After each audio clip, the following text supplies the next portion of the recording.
טוב, אז ערב טוב לכולם, אני מקווה שכל אחד שיצטרף אלינו, יש לו דרכון וירטואלי, וככה, מה שנקרא, יתיישב על הכיסא, מי שלא יושב, ויחגור את חגורת הבטיחות. אנחנו הולכים לעשות איזשהו טיול מסביב לעולם,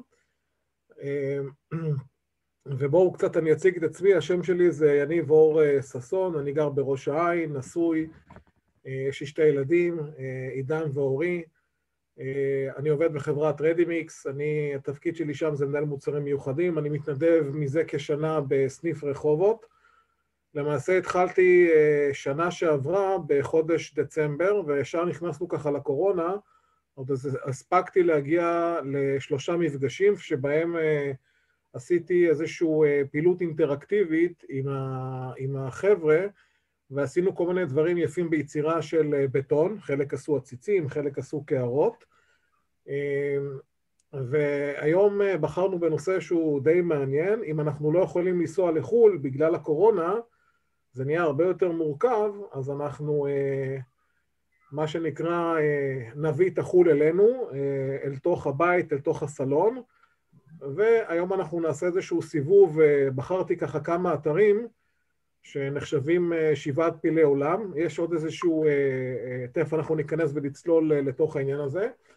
חשוב לציין שזו גם פעם ראשונה שאני עושה איזושהי מצגת שתהיה אינטראקטיבית, זאת אומרת שאנחנו רואה גם סרטונים תוך כדי המצגת, אז זו פעם ראשונה שאני עושה את זה, אז ככה שתתרחבו על הכיסא, ושימו חגורות, ואנחנו ממש עוד כמה דקות ממרים, לפני שככה באמת נתחיל, אני רוצה לשתף איזה משהו שקרה לי, היום ככה תוך כדי דין ודברים בעבודה, אז העלינו את הנקודה של טייס, שבעצם מגיע ממקום מסוים, בוא נניח שהוא יוצא מתל אביב, הוא צריך להגיע לניו יורק.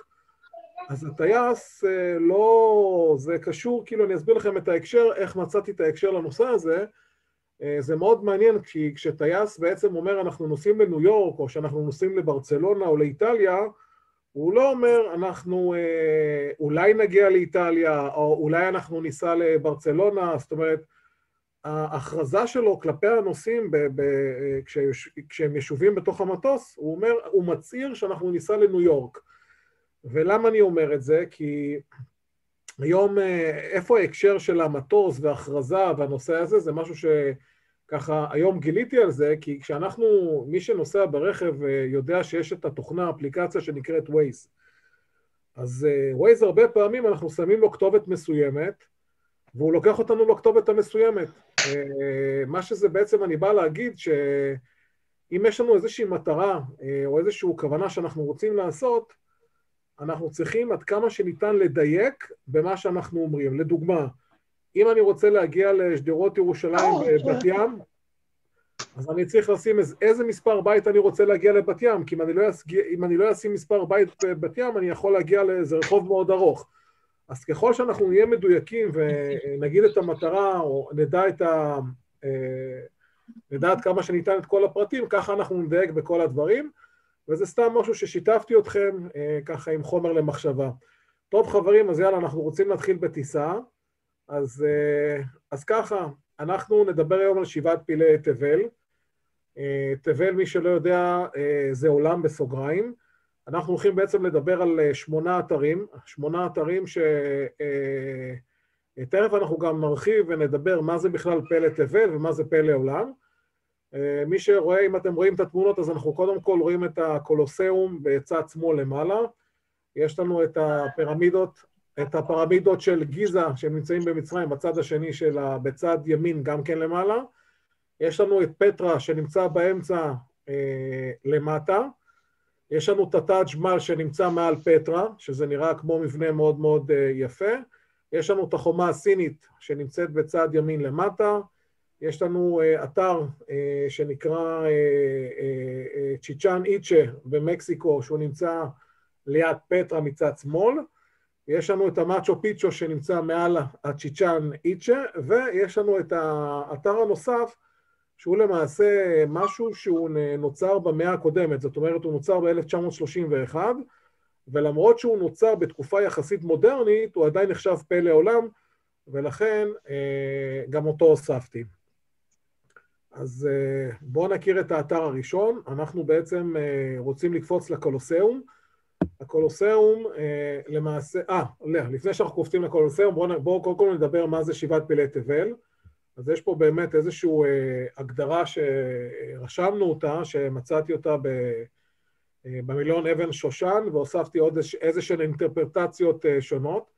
אז שבעי פלאי תבל של העולם העתיק, זאת אומרת, אנחנו הולכים קצת הרבה שנים אחורה, הם בעצם למעשה מבנים בעלי חשיבות מיוחדת, אשר הוקמו בעת העתיקה באזור הים התיכון, או באזורים אחרים בעולם.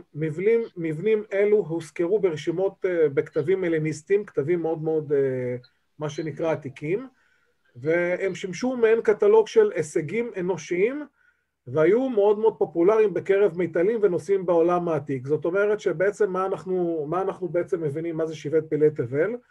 זה איזשהם אתרים, איזשהם מבנים שיצרו אותם לפני הרבה מאוד שנים, ומאוד מאוד התפעלו מהם, והם תמיד היו מקור לאנשים שטיילו גם בעולם העתיק, שזה לפני הרבה מאוד שנה, וגם בעולם המודרני. יש הרבה מאוד מקומות בעולם שאנשים נוסעים במיוחד כדי לראות את אותם מקומות, וזה למעשה מסביר מה הם שבעת פלאי תבל. אז אנחנו, רגע, שקף הבא. אוקיי, אז אנחנו נתחיל עם האיטליה, עם הקולוסיאום. אם אפשר, מי שרואה את התמונה, אז כמובן אפשר לראות שהקולוסיאום בעצם הוא לא שלם. רואים חלק שהוא בעצם בנוי, וחלק שאנחנו לא יכולים לראות אותו. הוא נפל ברעידות אדמה וכל מיני דברים כאלה. ואנחנו עכשיו קצת נרחיב עליו. בעצם הקולוסיאום הוא איזשהו אמפיתיאטרון, הוא למעשה האמפיתיאטרון הגדול ביותר בעולם, שנבנה לפני יותר מ-2000 שנה, שתבינו, לפני 1900 שנה, בנו את המקום הזה, כדי לארח כל מיני תחרויות שעשו של גלדיאטורים. מי שלא יודע מה זה גלדיאטור, זה אנשים בעצם שהם היו לוחמים, שנלחמו או מול אנשים או מול חיות, וזה בעצם היה הדרך לעשות בידור, כי לפני 1900 שנה לא היה למעשה לא טלוויזיה, לא היה סוני פלייסטיישן, לא היה ניטנדו, לא היה וואטסאפ, לא היה פלאפונים, גם לא היה תיאטרון, לא היה קולנוע, לא היו הרבה דברים, וזה היה איזשהו אמצעי לבדר את האנשים שגרו באותה תקופה. וכמובן, תבינו, זה מבנה שעדיין שורד את כל רעידות האדמה, זאת אומרת, הוא לא שלם, אבל שימו לב שהוא שרד באופן יחסי מאוד מאוד יפה. תחשבו שאפשר לארח שם 50,000 איש, זה פשוט כמות מטורפת של אנשים, זה אפילו, לפי דעתי, אצטדיונים כאלה אין לנו בארץ, נמצאים רק בחול, בכל מיני מגרשים מיוחדים או אולימפיאדות, וכמובן שהתחרויות האלה הם לא היו תמיד מה שנקרא ידידותיים לכל הצופים, כי היו בהם קרבות של דם, מלחמה, גם נגד חיות, גם נגד אנשים, אבל זו הייתה הדרך בעת העתיקה, לפני כמעט 2000 שנה, לבדר את עצמם. אז יש פה איזה סרטון, שבעצם ממחיש את ה... שאתם רואים ושומעים, אני אשמח.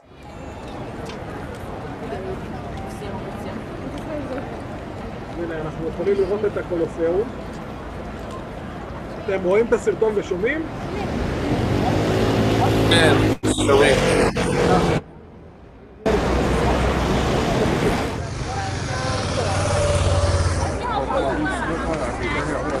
הנה, אפשר לראות את היריב שעוברים בכל העולם. זה אנחנו רואים בעצם לתוך הקולוסיאום. אנחנו בעצם רואים את החלק התחתון, איפה ששמנו את החיות ואת האנשים. אז הנה, בכוונה, טוב, אז יש פה את החלק התחתון של הקולוסיאום, שאפשר לראות פה את כל החדרים, איפה שהתארגנו, בין אם זה בני אדם, בין אם זה חיות, ובחלק העליון פשוט נלחמו למעלה. אז אנחנו רואים את השרידים האלה. רגע, העכבר נעלם לי. בואו נמשיך בסרטון. שימו לב איזה מקום ענק, רואים פה את היציע, רואים פה למעשה את המושבים. תחשבו ש50,000 איש יושבים שם ופשוט מריעים לאותו מופע שהיה. תראו איזה יופי, לפני 2000 שנה המבנה הזה נשמר, ממש מעורר השתאות. רואים, יש המון תיירים שמגיעים. ומתפעלים מהמקום הזה.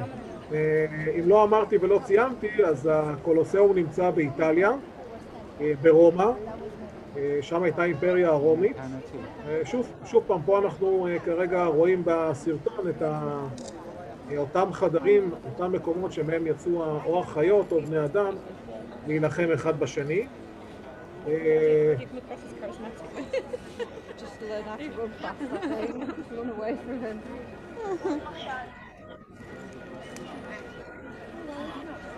אז הנה, אנחנו ממשיכים לראות את אותו קולוסיאום, תראו איזה יופי, תראו איזה ענק.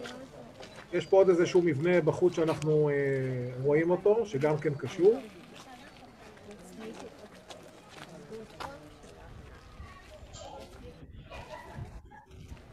תראו איזה יופי, כל זה נבנה לפני 2000 שנה ושרד את כל האקלים וכל הסופות וכל השיטפונות שהיו ורעידות אדמה.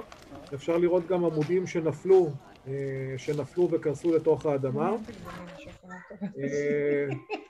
זה מה שנקרא הקולוסיאום, גם מבפנים וגם מבחוץ.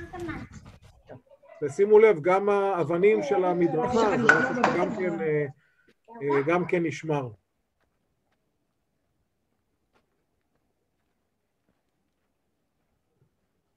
אנחנו בעצם רואים פה מישהו שהעלה סרטון, אני לא הייתי שמה, לא הייתי עדיין באיטליה, אנחנו רואים כרגע מישהו שהעלה סרטון ובעצם מטייל באזור של הקולוסיאום, ואנחנו צופים יחד איתו בכל הדבר היפה הזה.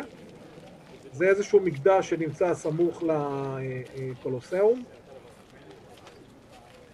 שבהם כמובן היו מתפללים, היו שם כהנים, לא ניכנס לכל ההוויה של ההיסטורית, אבל אפשר מאוד מאוד להתרשם, תראו את המבנים איזה יופי, עתיקים.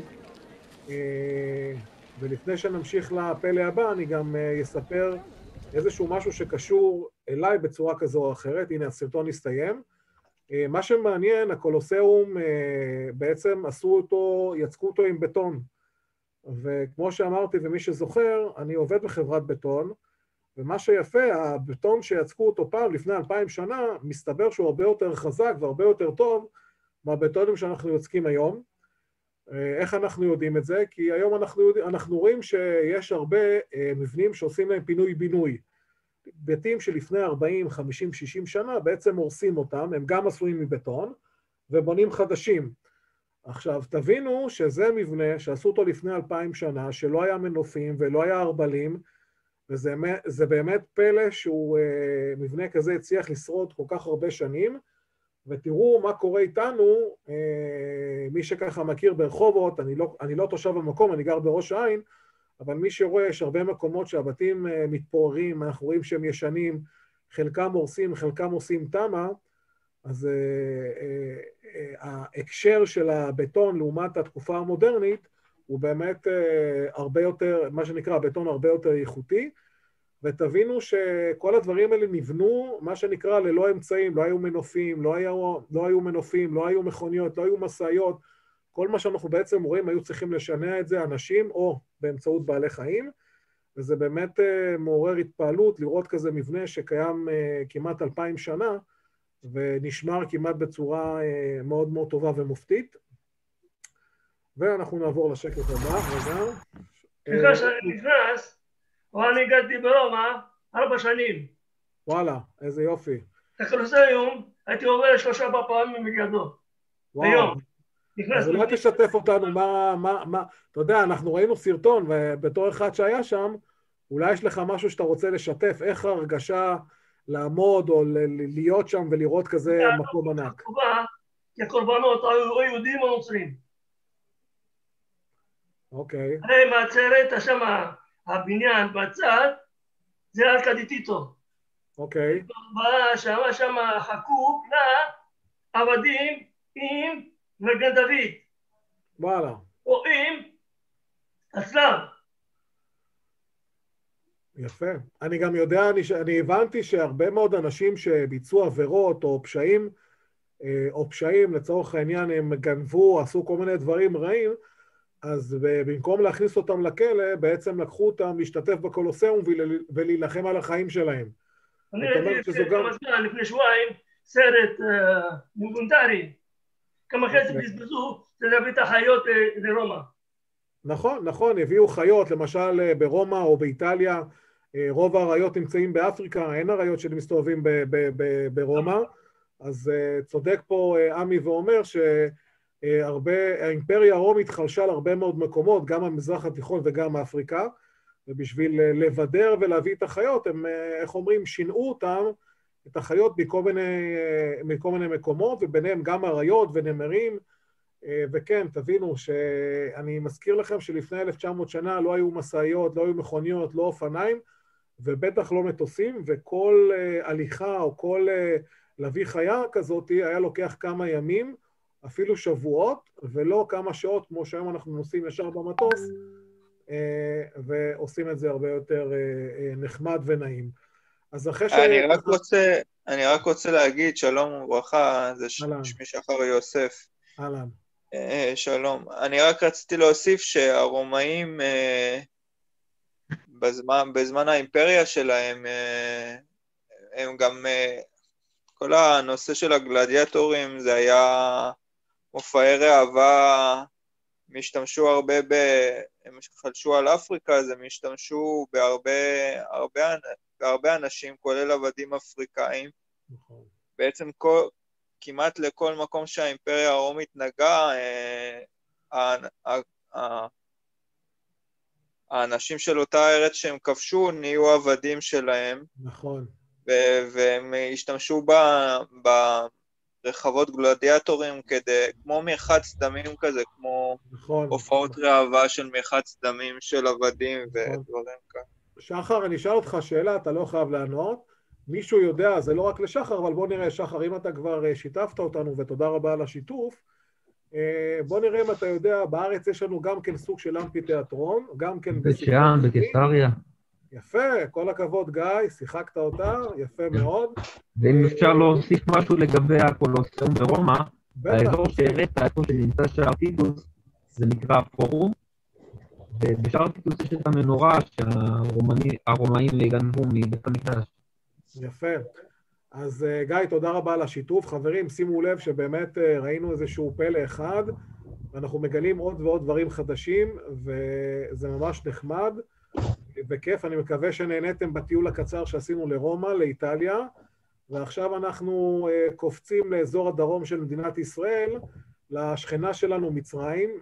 עוד פלא עולם שאנחנו בטח מכירים ויודעים. אנחנו מכירים את זה מחג שאוטוטו קרב אלינו. יש את הפירמידות של גיזה. סליחה? פסח. נכון, יפה מאוד. אז בואו נכיר את הפרמידות. סליחה שאני קוטע אותך שוב. כן. אני שמעתי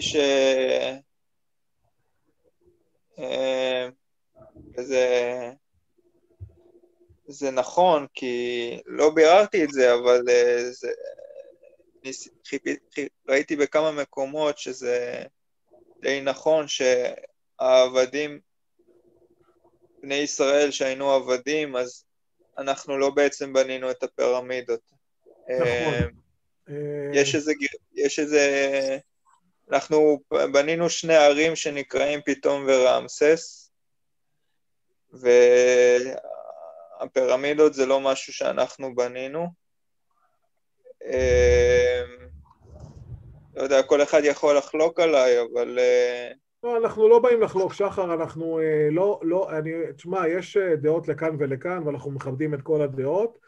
אנחנו כרגע לא נפתח דיון, כן או לא, כי זה באמת, אין לנו את הכלים. לי בכל אופן, אני לא היסטוריון ולא חקרתי את התחום, בשביל לענות או לדעת אם באמת מה שאתה אומר זה אמת. אני מעריך שכן, אבל ברשותכם, בואו, אנחנו רוצים להמשיך לתוך הפירמידות. יש לנו עוד כמה מקומות שאנחנו צריכים להגיע בעולם, ונשתדל לעשות את זה עם הפסקות קצרות, ואני מאוד שמח על השיתופים והשאלות שאתם משתתפים. זה מאוד כיף ונחמד. אז יאללה, בואו נכיר את הפירמידות של גיזה. רגע, פה שקף. אז ככה, הפירמידות של גיזה זה אחד המבנים העתיקים הגדולים בעולם. שימו לב, כמעט פי 2 בשנים מהקולוסיאום. לפני כמעט 4,000 שנים, זה למעשה מבנה שנעשה מעשה ידי אדם. זה המבנה הגבוה ביותר בעולם שנעשה בעת העתיקה. זה שרד מאז ימי מצרים, שאנחנו כבר דיברנו על זה פסח, וזה הפך גם לסמל של עידן שבו עשו דברים מדהימים בטכנולוגיות שלא תמיד מובנות גם היום. זאת אומרת, לפני 4,000 שנה לבנות דבר כזה, זה באמת משהו שלא מובן מאליו. יש כל מיני ספקולציות וכל מיני הסברים, איך בנו, מה עשו, אנחנו פחות ניכנס לזה, מי שירצה לשתף אנחנו נשמח. והפירמידה של חופו, שאנחנו תכף נראה את זה בסרטון, היא הפירמידה הגבוהה בעולם, היא מכונה גם הפירמידה הגדולה של גיזה. שתבינו, הגובה של הפירמידה זה 137 מטר, אם אנחנו עושים ככה חישוב, בואו נעשה את זה, אומרים שאפילו הייתה יותר גבוהה וכאילו האדמה עלתה קצת למעלה, אבל בגדול אם ניקח 150 מטר גובה, ואנחנו יודעים שקומה בבניין זה בסביבות ה3 מטר, אנחנו מדברים למעשה על בניין בגודל של 50 קומות, שזה, שתבינו, זה נחשב מגדל, זה לא אפילו נחשב בניין. אז, ובגלל שהוא גם עברו הרבה מאוד שנים, אז חלקה נשחקה וחלקה נהרסה, ולכן היא הרבה יותר נמוכה מהיום, כי החול, מה שנקרא, החול עלה למעלה. כן, תכף אנחנו נשמע את כולם, שמי שירצה לשתף בכיף. אני פשוט רוצה רק להתקדם ולראות את הסרטון, ואחר כך באמת באהבה גדולה, מי שירצה, אנחנו מאוד מאוד נשמח לשמוע. אז זה אחד הפלא עולם שמתוך 7 שדיברנו בהתחלה, ששרדו עד ימינו. למעשה הפירמידה הזאת היא מצבה של פרעה, קראו לו פרעה חופו, ונדרשו אלפי פועלים, יותר מ-20 שנות בנייה, ומעל 2 מיליון לבנים. בסדר? שתבינו את הסדר גודל, וכל אבן כזאת שוקלת 2 טון. וחברים, אני מזכיר לכם, לא היה מנופים ולא היה ארבלים, והיום אם אנחנו בונים דבר כזה בעידן המודרני, אז לא ייקח לנו 20 שנה. אני מעריך שדבר כזה אנחנו יכולים לעשות אותו עד 2 זאת אומרת, יכול להיות בין שנה לעד 2, שתבינו ככה את זה. עכשיו ככה, בואו נראה את הסרטון, בואו נכיר את הפלא העולם הזה, ואחר כך אנחנו כמובן נשמח מאוד מאוד לשמוע שיתופים. והם האמינו שתהיה תחיית המתים, כמו שאנחנו היהודים מאמינים בזה, אז למעשה כל הפירמידות האלה היו בעצם למעשה, השפיץ הזה נועד להתחבר לעולם הבא, ואלה היו קברים גדולים מאוד, זאת אומרת, כל המלכים שנפטרו, כל מיני מלוכה ואנשי נסיכות וכאלה דברים, נקברו בתוך הפירמידות האלה, מתוך מטרה להגן עליהם, שלא ישדדו ולא יבזזו אותם, כי באותם ימים המצרים, כל מי שנקבר בפירמידה, למעשה נקבר עם כל הזהב שלו וכל התכשיטים, וכל אחד רצה להראות כמה שהוא היה יותר חשוב ויותר לא יודע מה, והייתה איזושהי תחרות סמויה בין כל המלכים, מתוך ההבנה שככל שהפירמידה גדולה יותר, ככה האלים שנמצאים למעלה, ייקחו את אותו אדם ויהפכו אותו למלך חזרה.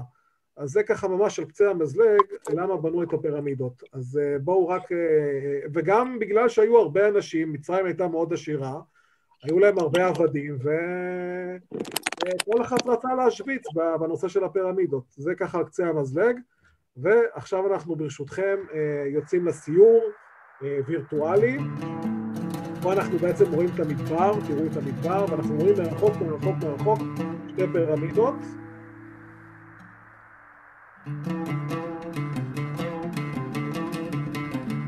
אנחנו במוזיקה הזאת גם נכנסים לאווירה.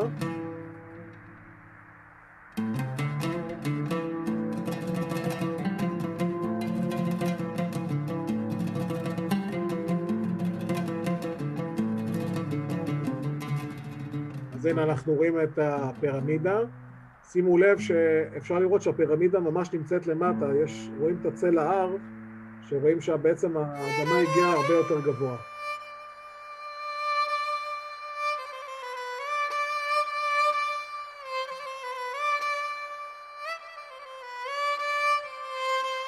יש פה עוד כמה פירמידות, נקרא להם פירמידות בייבי.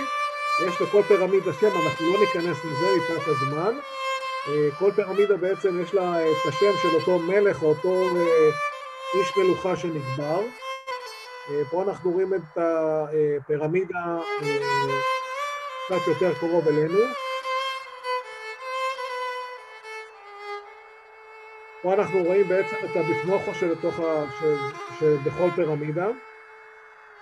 גם דאגו לשים כל מיני מכשולים וכל מיני מבוכים. פה אנחנו רואים את בתוך הפירמידה.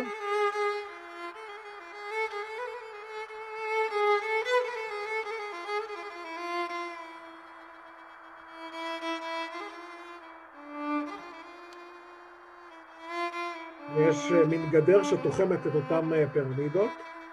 אנחנו רואים פה, מי שמצליח לראות, יש פה את הספינקס.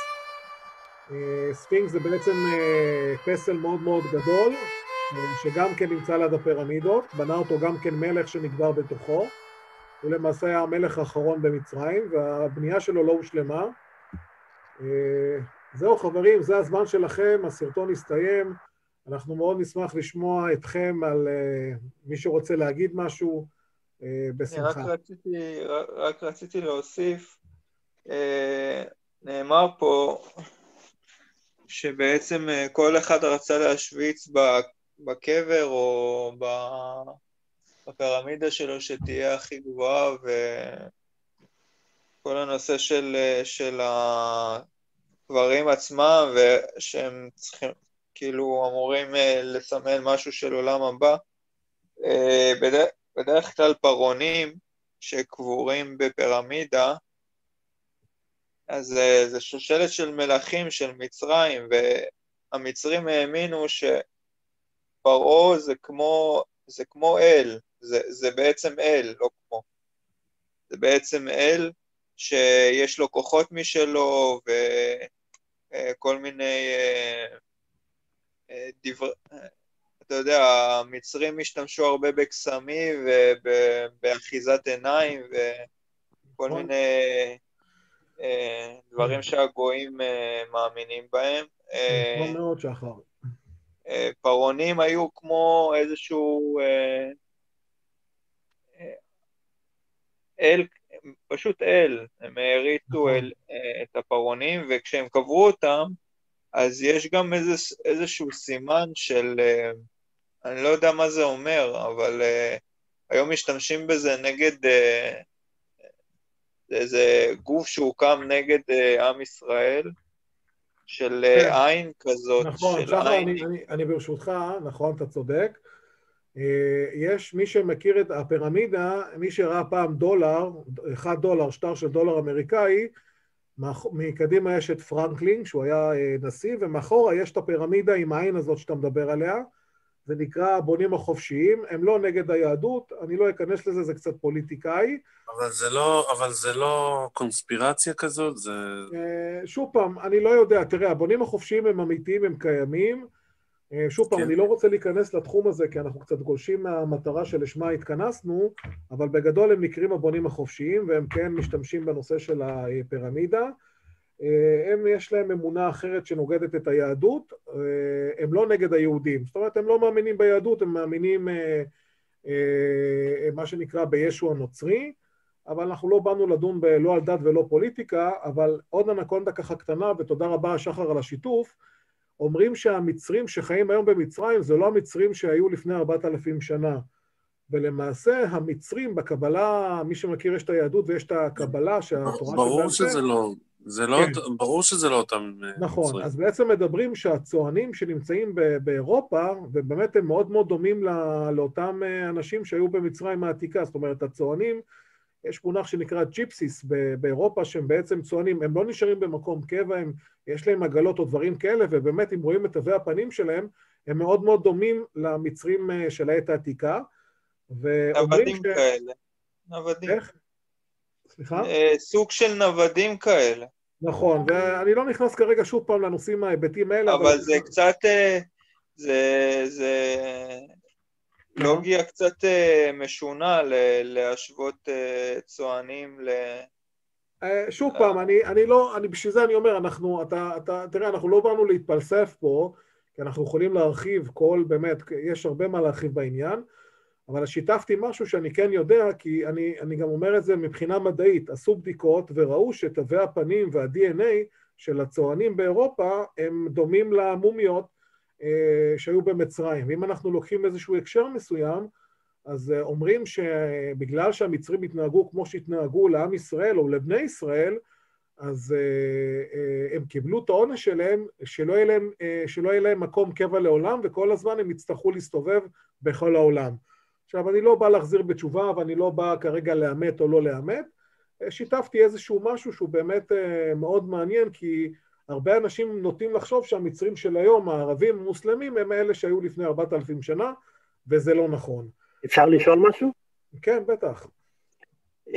אנחנו מכירים את המצרים הפרעונים מסיפורי התנ"ך, נכון. עד ליציאת מצרים, אבל אחרי זה אנחנו לא יודעים בעצם הרבה איך האימפריה הזאת, והיא הייתה אימפריה. נכון. איך היא נעלמה? זאת אומרת, מי הוריד אותה מהשלטון? שאלה מצוינת. שוב פעם, אנחנו לא באנו, כרגע זה לא שיעור היסטוריה, אני שמח על השאלה, תודה על השיתוף.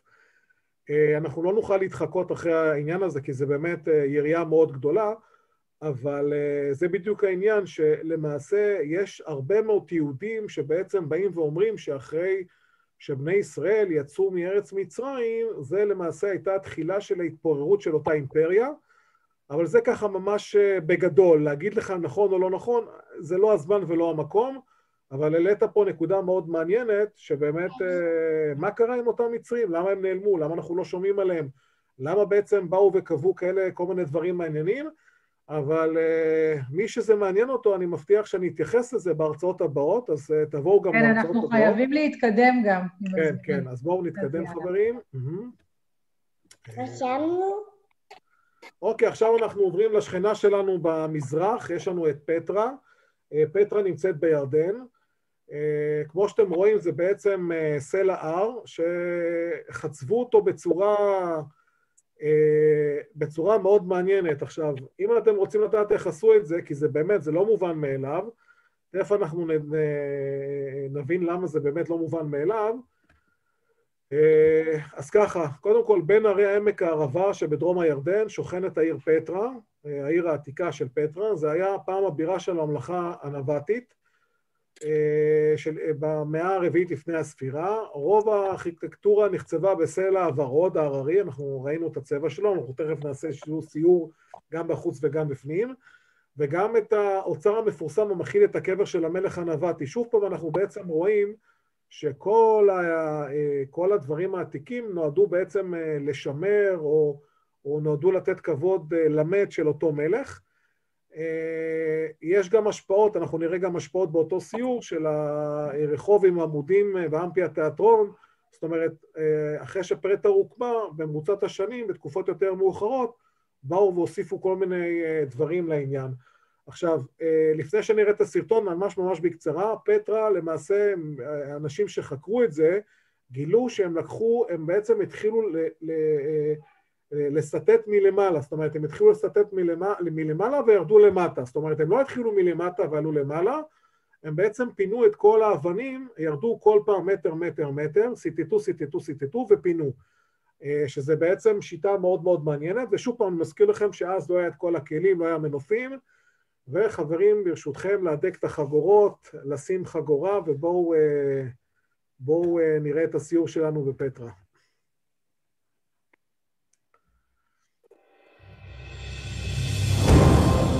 תראו איזה יופי, זה סלעים שהם בצבע ממש ורוד, כתום כזה.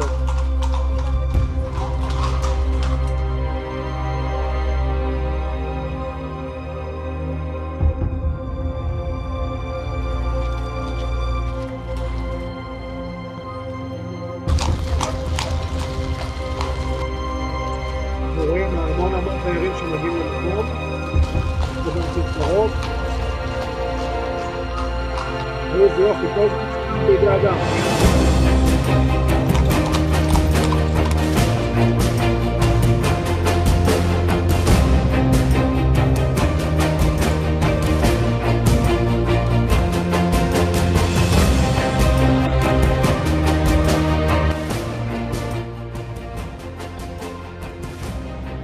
גמלים שמקיאים אותם לאזור הדרום.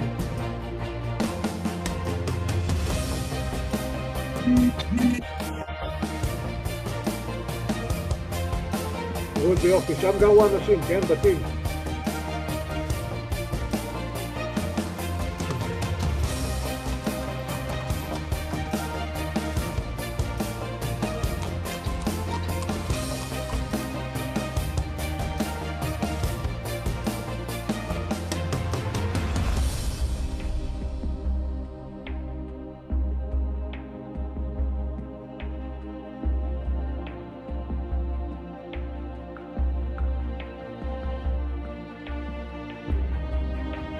הנה, זה הקבר שדיברנו עליו, תראו זה יופי. ממש ממש יפה, מרשים, מסביר לנו את רומא, את העמודים, את המבנים.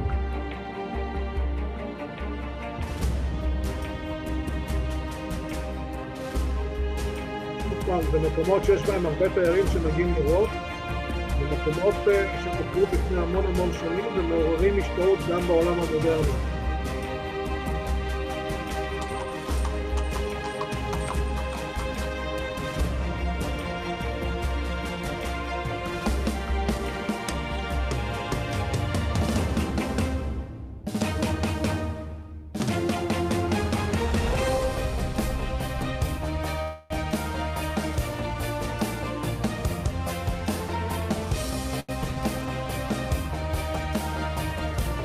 טוב חברים, זה קצת חוזר על עצמו, אנחנו רוצים להתקדם, יש לנו עוד כמה מקומות שאנחנו צריכים לטייל בעולם, אז ברשותכם בואו נעבור למקום הבא, רגע. אנחנו הולכים בעצם עכשיו לנסוע להודו, לטאז' מהל, אז בואו נכיר את הטאז' מהל, מישהו רוצה להגיד ממש בקצרה, לדבר על ירדן, לשתף אותנו במשהו, אבל חברים ממש בקצרה כדי שנוכל להספיק לראות את כל הדברים. מישהו רוצה לשתף משהו? אני רק יודע שהטאז' מהל זה קבר שאיזה מלך בנה לאהובתו. נכון, יפה, תודה רבה על השיתוף, אז בואו נראה באמת מה זה הטאז' מהל. הנה, תכשיט הכתר של הודו, ככה נקרא המקום הזה, הוא נבנה באמצע המאה ה-16, לפני כמעט 600 שנה אחורה, עבור הקיסר המוגולי, קראו לו שאן ג'אן, על הגדה הדרומית של נהר ימונה, ואני אקצר תהליכים, אפשר לראות אם תראו, הוא בנה את זה לאשתו השנייה, שקראו לה שאן ג'אן, מומתז מהל, שמתה בגיל 38, כשנולדה להם הבת ה-14, בסדר? שתבינו, היו לה 14 ילדים, והיא מתה בגיל 38, והזמן הטוב ביותר לראות את הטאז' מהל הוא בזמן השמש השוקעת, מעל הכיפה הלבנה המרכזית של המוזיאום. אז בואו נראה את הלוואי עלינו. כן, רגע, בבקשה, בואו נראה את הסרטון, זה הטאז' מהל.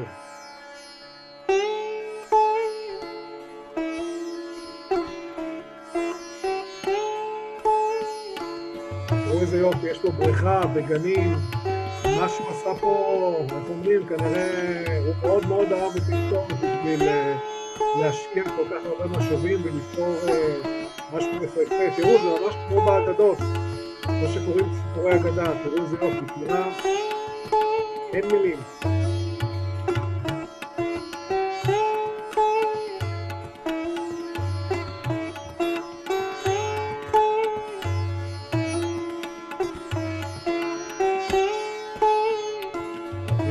הכל שיש, חברים, זה לא מובן מאליו, זה לא בלוקים, זה לא גבס ולא בטון, זה הכל שיש, מה שאנחנו רואים.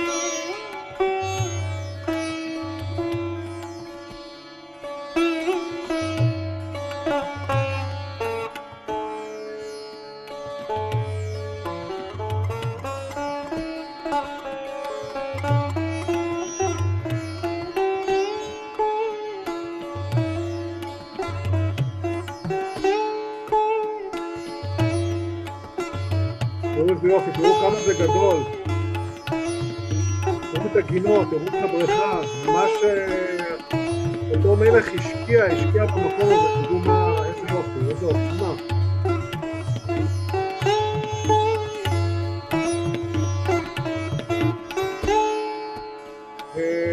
טוב, נראה לי זה המקום שהקבר נקבע, אנחנו לא נרחיב עליו, אנחנו נרצה להמשיך בטיול שלנו. יש לנו ככה עוד איזה כמה מקומות, אז ברשותכם נמשיך. מותר להיכנס שם לטאז' מהל? כן, מותר להיכנס. יש מקומות שהם סגורים, אבל לא לכל מקום אפשר להיכנס. או שזה רק לנזירים שלהם. לא, אין שם, זה לא מקום פעיל, זה לא מקום שכרגע הוא דת, זה מקום קבר שמגיעים המון תיירים, יש מקומות ספציפיים שהם סגורים לתיירים שהם לא יכולים להיכנס, אבל הרוב פתוח, אין שום בעיה, אין שם איזה מנזר או מה שזה לא יהיה. זה מקום פתוח, זה כמו מוזיאון כזה. עכשיו אנחנו עוברים, ברשותך, שחר, תודה על השאלה. עכשיו אנחנו עוברים לחומה הסינית. החומה הסינית כשמה כן נמצאת בסין. בואו נכיר אותה. זה בעצם מבנה מרשים שמשתרע כמעט על 7,000 קילומטר. 7,000 קילומטר, אם ניקח את ישראל, שאנחנו מדברים על אזור 700 קילומטר מקצה לקצה, אנחנו מדברים על 10 פעמים ישראל באורך, שתבינו כמה זה ארוך. זה נפנה לפני 2000 בשנה כדי להגן על המדינה הסינית ועל האימפריות מפני פורעים מהצפון. זאת אומרת, בעצם עשו גבול, שתבינו, בנו את הגבול הזה, כדי למנוע כניסה, כמו שאנחנו מכירים את זה היום, שהקמנו את החומות וכל הדברים האלה. זה הישג מאוד מרשים, לקח הרבה מאוד שנים, וכמובן בואו נראה את הסרטון, איך זה נראה מקרוב. אז ברשותכם, בבקשה. תראו איזה יופי, זה עולה על ההר, שתבינו, החומה הזאת נבנתה ואין גישה, זאת אומרת, אין מכוניות שהביאו את הדברים האלה, הכל נעשה בידי אדם. עוד אבן ועוד אבן. תראו איזה יופי.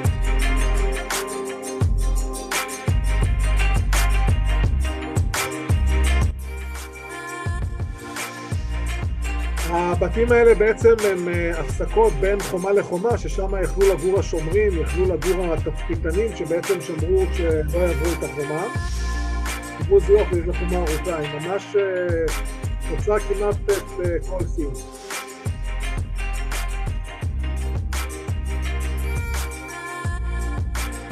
הסרטון הזה, אנחנו רואים אותו ממעוף הציפור, תראו כמה מדרגות צריך לעלות.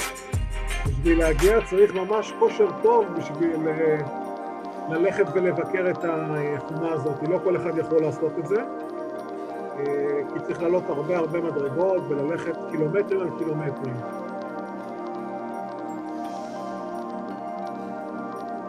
יש כמובן רכבל ועוד כמה דברים, אבל תראו איזה יופי.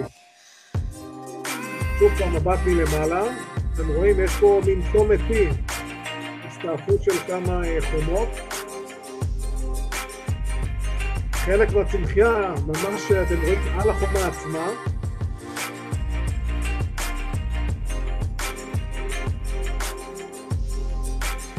הנה אנחנו רואים פה מישהו שיורד במדרגות.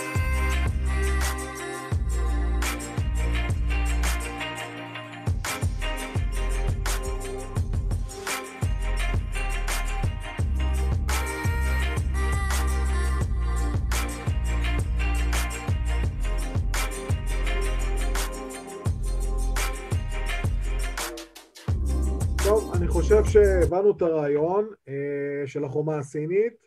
החומה מפרידה משהו? כן, היא פעם הפרידה, זה כמו שפעם, יעל, נכון? אז היא שואלת שאלה מצוינת. את מכירה את הסיפור של קוריאה הדרומית והצפונית? בערך.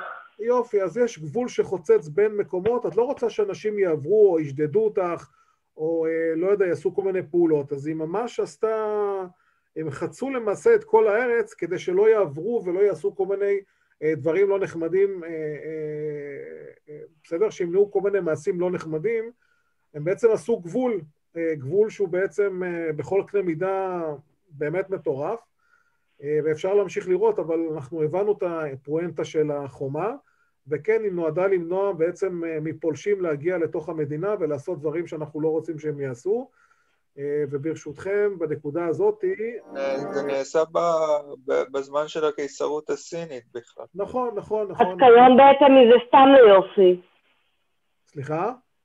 אז כיום בעצם זה סתם ליופי, או שזה... לא, היום נכון, היום זה כבר שייך בתוך סין, אין בעצם, זאת אומרת, סין היא מדינה ענקית, אז אין באמת גבולות שם. פעם היו שבטים, פעם היו נגיד, מי שמכיר, אז יש נגיד בספרד, בכלל נתתי ספרד כי זה קצת יותר מוכר, יש את קטלוניה, יש את מדריד, פעם זה היה עיר בפני עצמה, פעם זה הייתה כמו מדינה כזאת, פעם זה הייתה כמו מדינה, היום זה מדינה אחת גדולה שבספרד מכילה בתוכה ברצלונה, מדריד וכיוצא. אותו דבר גם בסין, פעם סין תראו, פעם בסין יש גם את מונגוליה שהיא שייכת היום לסין, אבל היא עדיין קוראים לה מונגוליה, זאת אומרת, הסין היא מדינה גדולה שמכילה בתוכה הרבה מאוד עמים, ולכן היום הגבול הוא פחות רלוונטי, זאת אומרת, פעם הוא באמת היה... אז החומה בעצם סתם בשביל החומה. כן, החומה בעצם נועדה לגרום לאדם לא להגיע לאותו מקום שבעצם ענו את החומה. תחשבי שיש לך בית, עשית חומה, את לא רוצה שיכנסו לך חצר הפרטית, לא רוצה שיהיו לך פולשים. את עשית חומה של למנוע את זה, בסדר? טוב, פה אנחנו נוסעים ליבשת, אין בעיה, בכיף, תודה על השאלות. אנחנו מפה נוסעים למקסיקו, מקום שנקרא צ'יצ'ן איצ'ה. שתי שאלות שונות. כן, בבקשה. על אחד מהם ענית, החומה היא בעצם לא הגבול הבינלאומי של סין, והשנייה, האם יש מסלול הליכה לכל אורך החומה באופן תיאורטי? בטח שיש מסלול. קודם כל, שרון, זה בסדר שאנחנו מעריכים בזמן, או שזה קצת בעייתי? כן, ניתן עוד כמה דקות, כן. אין בעיה, בסדר, אין לי בעיה להמשיך, פשוט לא נעים לי מהאנשים אחרים. אז ככה, שאלה טובה, אפשר להגיע, זאת אומרת, יש חלקים בחומה, כמו שראיתם, שצמחה הצמחייה, אז הרבה יותר, היא פחות נגישה בחלקים האלה, אבל מי שבעל כושר טוב, ובעל כושר סיבולת ריאה טוב, ויכול לעלות את כל המדרגות וללכת מקטעים ארוכים, אי אפשר ללכת את זה ברגל, זה מטורף, זה ללכת את כל ארצות הברית הצפונית והדרומית ביחד. אז באים למקטעים שהם הרבה יותר נגישים, ולמטיבי לכת, אז כמובן מי שיכול, והמקום הוא נגיש ואין שם צמחייה, הוא יכול לעשות שם הליכה של כמה ימים מלהגיע מקצה לקצה. אוקיי, תודה. בבקשה. טוב, אז חברים, אנחנו קפצנו ליבשת דרום אמריקה, למקסיקו.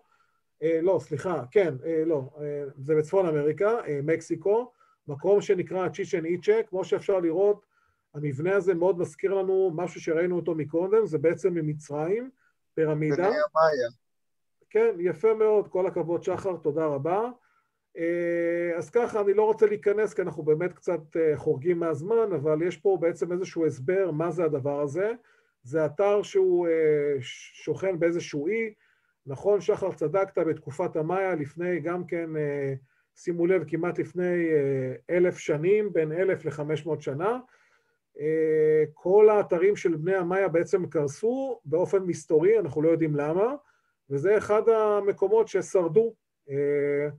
וזה מקום שעשו שם כל מיני זבחים, וגם כן מקומות לאלים וכיוצא, זה היה כמו, אם נדמה את זה לעולם שלנו, זה כמו הבית כנסת.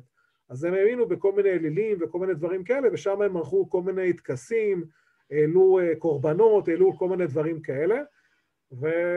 אז זהו, בואו נראה את הסרטון, ואם יש שאלות כמובן אנחנו נשמח לענות.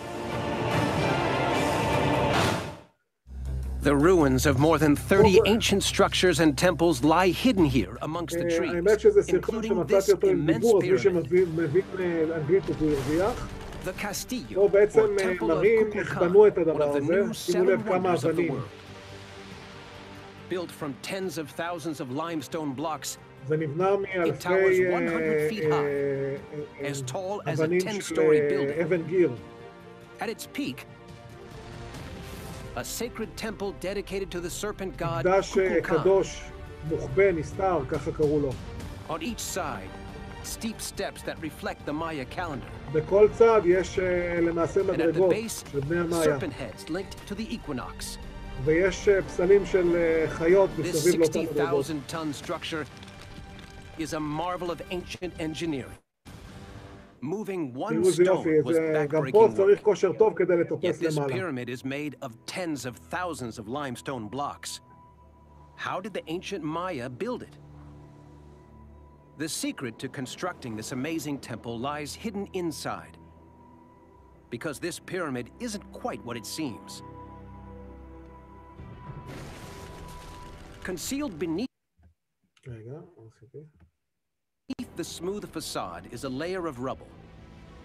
הם שמו באמצע של הפירמידה המון אבנים. An older pyramid, roughly half the Castillo's size.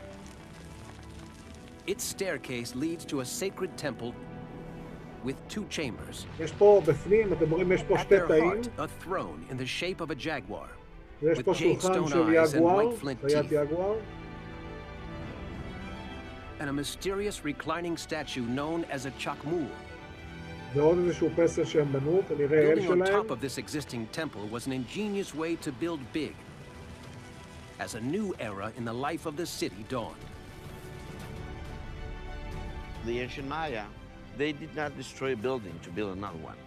They just go ahead and build on תבינו, top הם בעצמם, of the בני old המאיה, building. חיו בכל מיני ג'ונגלים, והיה להם בתים, אבל הם מאוד השקיעו במקדשים שלהם. עכשיו אנחנו נשארים באותה קצת דרומה, אנחנו עוברים לפרו, למאצ'ו פיצ'ו. יש להם גם, סליחה, יש להם גם איזה משחק כדורי כזה, אני לא...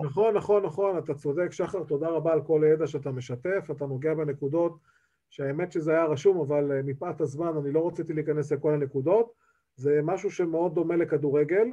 אגב, המבנה הזה הוקם לכבוד שחקן מאוד מאוד גדול שהיה להם, ואתה צודק במה שאמרת, אבל שוב פעם, אני לא רוצה לגזול יותר מדי מזמנם של האנשים, כי באמת הקדישו לנו עוד כמה דקות ספורות, וברשותכם נעבור למאצ'ו פיצ'ו, שנמצא בפרו, זה קצת יותר דרומה. אז בואו נכיר מה זה המאצ'ו פיצ'ו, זה נחשב לאחד מהאתרים היפים, והפופי הסודיות והמרהיבים ביותר בפרו ובעולם כולו, תכף אנחנו נראה את הסרטון. זו אחת מערי האינקה היחידות שנשארו כמעט בשלמותן ולא נהרסו על ידי הספרדים. מי שיודע, הספרדים שגילו את אמריקה, הם פשוט הגיעו והרסו כל דבר שהם יקלעו בו. הם כמובן בנו את זה מאבנים כבדות ומסיביות, יש כל מיני אגדות, לא ניכנס לזה. המאצ'ו פיצ'ו, בעצם למעשה המשמעות של השם זה פסגה עתיקה, זה מקום מאוד מאוד קדוש, עוד מתקופות קודמות ביותר, מי שמכיר את בני האינקה, וזו עיר שבעצם יש בה 8 קילומטרים רבועים, והיא ממש יפה ויוצאת מן הכלל, אז ברשותכם בואו נראה את הסרטון ונכיר את המאצ'ו פיצ'ו.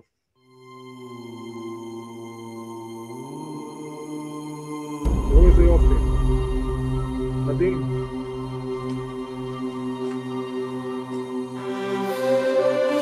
פה אנחנו רואים את בני האינקה המודרניים, תראו בתים לתוך מאבנים, תראו איפה הם גרו ומה הם בנו, איזה הבדל.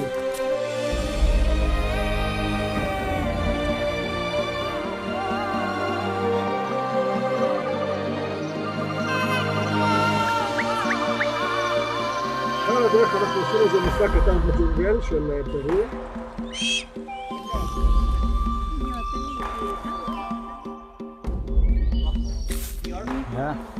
מה שהוא עשה, הוא ירה חץ וככה הם צדים חיות ומגישים אותם אחר כך.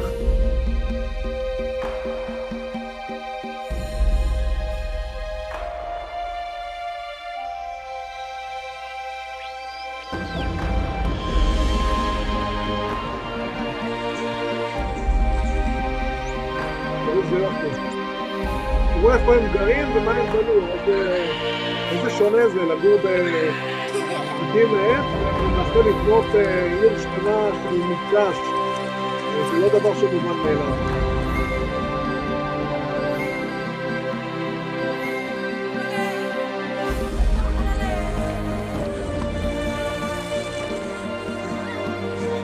יש אנשים שעדיין גרים שם בחלק מהמקומות, לא מכולם. וואו, תראו איזה יופי, רואים את זה ככה למעלה, את כל העיר הזאת. פשוט אנחנו תוקעים את בני האינקה בתקופה המודרנית, אבל הם עדיין שמרו על כל המנהגים שלהם.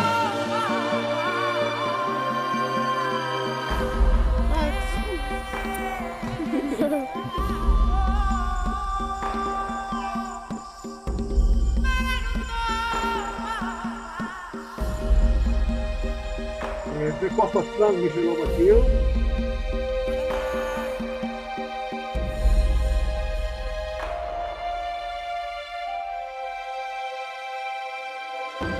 טוב, חברים, אני חושב שניצינו כאן את פרו, אני מקווה שנהנתם מהטיול.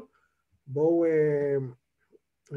זה בעצם למעשה האתר האחרון שאנחנו הולכים לדבר עליו, והוא בעצם פסל של ישו הגואל, כך הוא נקרא, והוא נמצא בברזיל, גם כן באותה יבשת של אמריקה. למה הוא נקרא ישו הגואל, דווקא ישו הגואל? כי ישו למעשה, הם קראו לו ישו המושיע. אוקיי? הנוצרים קוראים לישו המושיע. המושיע והגואל זה אותו דבר. אבל השאלה מצוינת, ואנחנו נעבור לשקף הבא ונראה באמת למה בכלל, למה בנו את זה, איפה זה נמצא, ושים לב, גם הוא עושה תנועה של חיבוק, בסדר? שיש לה גם משמעות. אז קודם כל, זה האתר הצעיר ביותר ברשימה של פעילי תבל החדשים, הוא נולד ב-1931, זאת אומרת, הוא נולד לפני כ-90 שנה בערך, ויחסית לאתרים כמו החומה הסינית או הקולוסיאום, זה נראה כמו תינוק, זאת אומרת, זה ממש משהו שהוא יחסית חדש, זה לא משהו שנבנה לפני 2,000, 4,000 שנה, הגובה זה מתנסה לגובה של כמעט 40 מטר, שזה גם כן משהו מאוד מפלצתי, והוא ניצב על פסגת הר קורקובדו, ויש תצפית נפלאה על כל ריו דה ז'ניירו, אנחנו נראה את זה. פה בעצם מדובר על מי ייצב אותו ומי יצר אותו, הוא הוצב על ידי בחור ברזילאי ונוצר בידי איש צרפתי. שימו לב שהפסל נמשך, הבנייה שלו נמשכה 5 שנים, והוא נחנך רק לאחר כמה חודשים, והסמל הפך לסמלה של העיר והדב הפרוסות לצדדים של ישו, מסמלות את תושבי הברזיל החמים, שמקבלים את התיירים בזרועות פתוחות. אז חברים, בואו ככה נצפה בסרטון. רגע. בבקשה. אז פה אנחנו רואים שלפסל הזה אי אפשר לעלות ברגל, זה נמצא על ההר, אז יש פה בעצם מדרגות תנועות, בגלל שזה נבנה בתקופה יותר מודרנית, אז יש פה עוד אמצעים, תראו, זה ממש מעל העננים, תראו איזה יופי. הנה, זה בעצם המקומות של התצפית.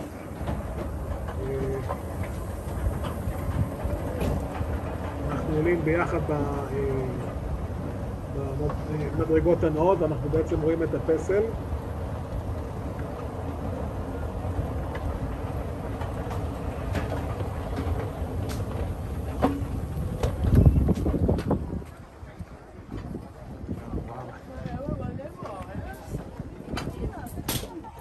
וואו, תראו איזה נוף, אז בינתיים רואים עננים, אבל בהמשך נראה גם את כל העיר ריו דה ז'ניירו. תחשבו שלמטה בעננים רואים את כל העיר ריו דה ז'ניירו, שזה העיר בירה של ברזיל.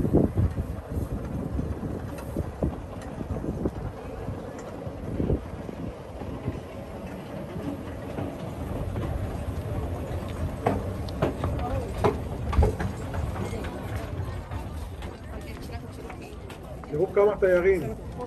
בכל הסרטים שראינו, ראינו המון תיירים שמגיעים לבקר את כל המקומות האלה, בגלל שזה מקומות מאוד מפורסמים.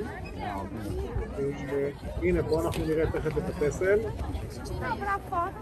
תראו את הפסל. אנחנו רואים בעצם את הידיים הקרובות של ישו. הנה, אתם רואים, תראו איזה יופי, רואים את ריו דה ז'ניירו. זה ממש כאילו להיות במטוס ולראות את זה מהחלון של המטוס. The Jockey Club down below, Jockey Club, the horse racing Turkey, can you see? Horse racing. כמובן שזה נמצא, שימו לב לגובה, זה ממש מעל העננים.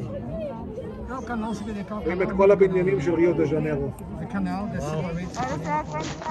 מי שיודע, פעם בשנה יש קרנבל מאוד שעושים אותו בתקופת פברואר, נספק אם זה יצא לפועל, בגלל תקופת הקורונה המאתגרת שאנחנו נמצאים.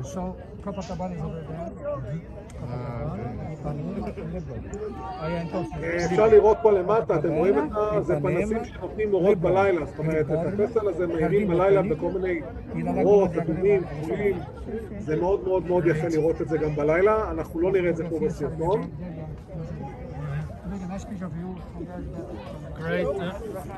בואו נתקדם קצת. טוב, חברים, אני חושב שזה די חוזר על עצמו, תראו איזה יופי.